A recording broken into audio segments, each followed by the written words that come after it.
Shalom saudara-saudara, salam sejahtera bagi kamu sekalian.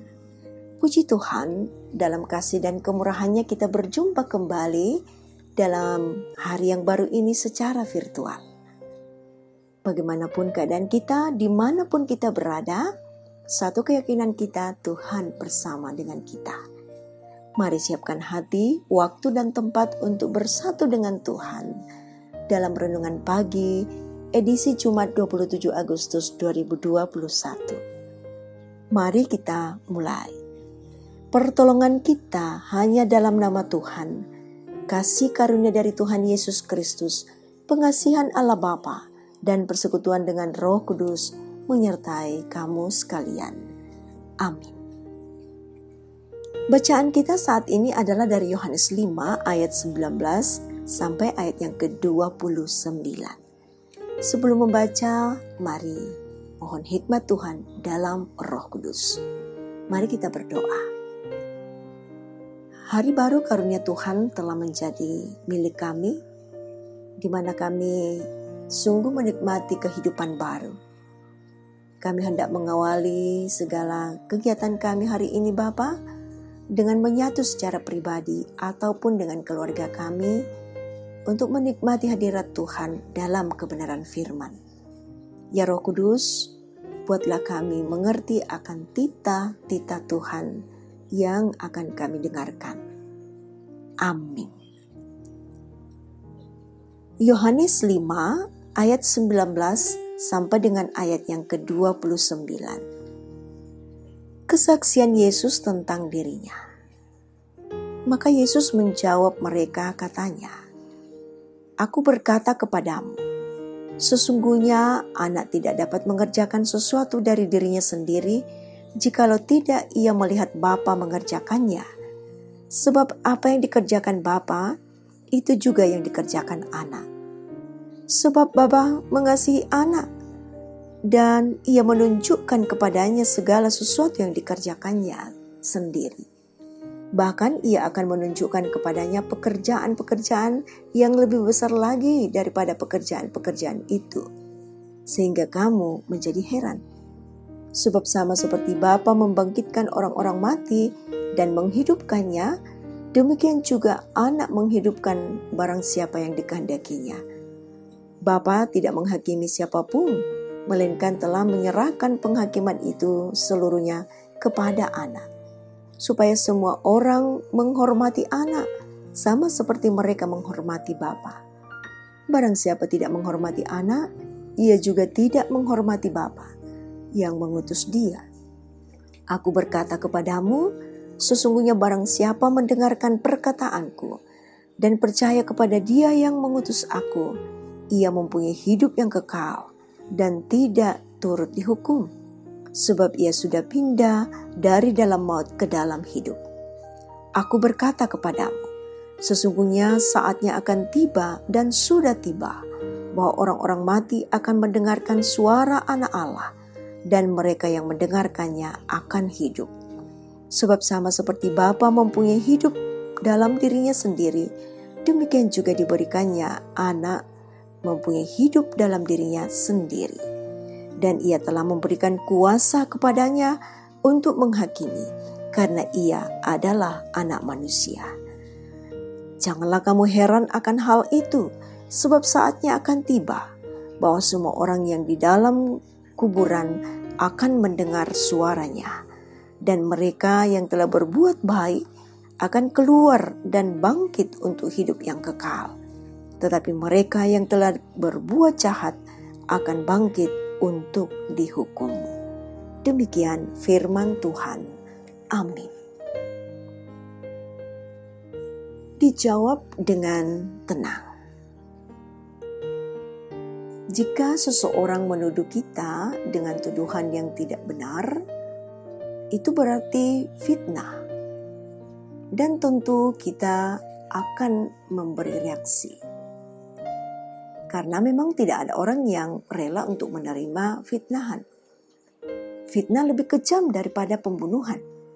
Demikian ungkapan yang sering kita dengar. Orang-orang Yahudi berusaha untuk membunuh Yesus karena dua tuduhan, yaitu melakukan penyembuhan pada hari Sabat dan menyebut diri sebagai anak Allah. Tuhan Yesus sama sekali tidak menampakkan reaksi kemarahan terhadap tuduhan tersebut.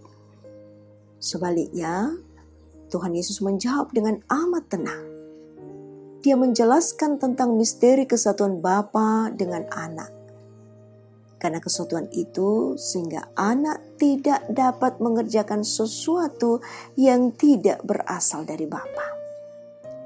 Bapa mengasihi Anak, sehingga Anak memiliki segala sesuatu yang dimiliki Bapa, dan Anak dimungkinkan melakukan semua yang dilakukan oleh Bapa. Sungguh suatu jawaban yang sangat berwibawa. Jika dibaca sampai selesai, memang tidak dimunculkan lagi bagaimana reaksi orang-orang Yahudi. Tetapi memang jawaban Tuhan Yesus yang amat tenang itu minimal telah meredam orang-orang Yahudi yang hampir saja melampiaskan kemarahan mereka. Saudara-saudara yang diberkati Tuhan, Tuhan Yesus mengajarkan kita bahwa untuk menghadapi setiap situasi haruslah dengan tenang. Serumit apapun masalahnya, apabila dihadapi dengan tenang, akan menemukan jalan keluar. Sebaliknya, apabila dihadapi dengan emosional, justru masalah bisa semakin rumit. Jadi, jikalau ada tuduhan, cobalah jawab dengan tenang. Semoga jawaban itu adalah solusi yang tepat. Tuhan dimuliakan. Amin. Mari kita bersatu menaikkan doa kita. Mari kita berdoa. Bapa yang Maha Baik, kami bersyukur atas waktu teduh yang Tuhan karuniakan bagi kami. Sekalipun kami berada dalam ruang yang berbeda, tetapi firman-Mu telah mempersatukan kami dan menyatukan kami menyelami hadirat-Mu. Kami bersyukur kepada-Mu Tuhan untuk penguatan iman yang kami peroleh dari firman-Mu. Mengingatkan kami untuk tetap menjaga ketenangan hati, sekalipun berada dalam situasi yang tidak nyaman. Kami percaya Tuhan, Engkau bersama-sama dengan kami. Ya Bapa Sorgawi, kami akan memulai aktivitas kami untuk hari ini. Penuhkanlah kami dengan kuasa dan kasih-Mu, agar kami dapat memuaskan hati Tuhan dalam segala tugas, pekerjaan, usaha, pelayanan, dan perjuangan dari anak cucu kami dalam menuntut ilmu. Ya Tuhan, penuhi kami dengan semangat harapan kepada-Mu saja.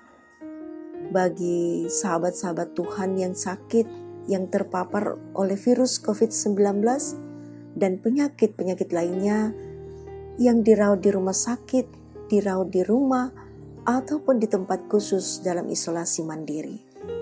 Tuhan adalah tabib yang agung, dan tidak ada yang mustahil bagi-Mu Bapa.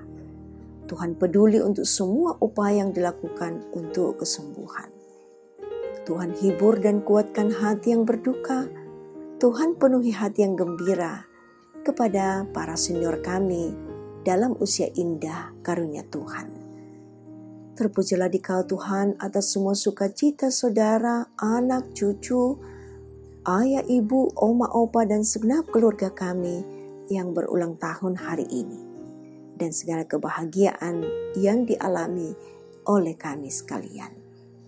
Berkati keluarga kami Tuhan, baik yang tinggal bersama dengan kami maupun yang terpisah dengan kami karena pekerjaan, pendidikan, ataupun pekerjaan. Tuhan berkati majelis gereja dan pengurus OIG dalam pelayanan dan persekutuan dengan keluarga. Tuhan, kami percaya Engkau ada di dalam setiap upaya dan usaha dari panitia pembangunan gereja. Berkati setiap dukungan dari semua pihak, baik berupa dana, materi, moral, dan tenaga, pikiran, serta doa-doa dalam rencana pembangunan ini. Kami tahu, Tuhan, Engkau berkuasa atas semuanya. Tuhan, hanya kepadamu kami gantungkan hidup dan kehidupan kami dalam menjalani masa-masa PPKM ini. Tuhan, penuhkan setiap hamba-Mu dengan kuasa-Mu.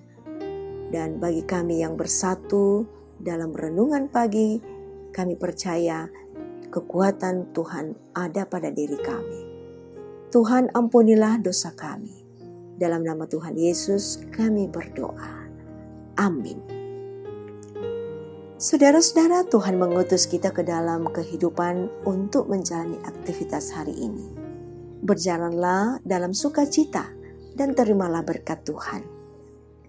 Tuhan memberkati engkau dan melindungi engkau.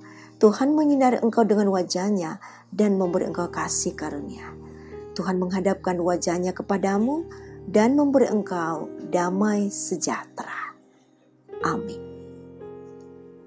Saudara, demikian kebersamaan kita dalam saat teduh renungan pagi. Terima kasih atas kesediaan saudara-saudara. Selamat menikmati kebahagiaan hari ini. Jangan lupa menjaga kesehatan dan menerapkan protokol kesehatan. Salam sehat.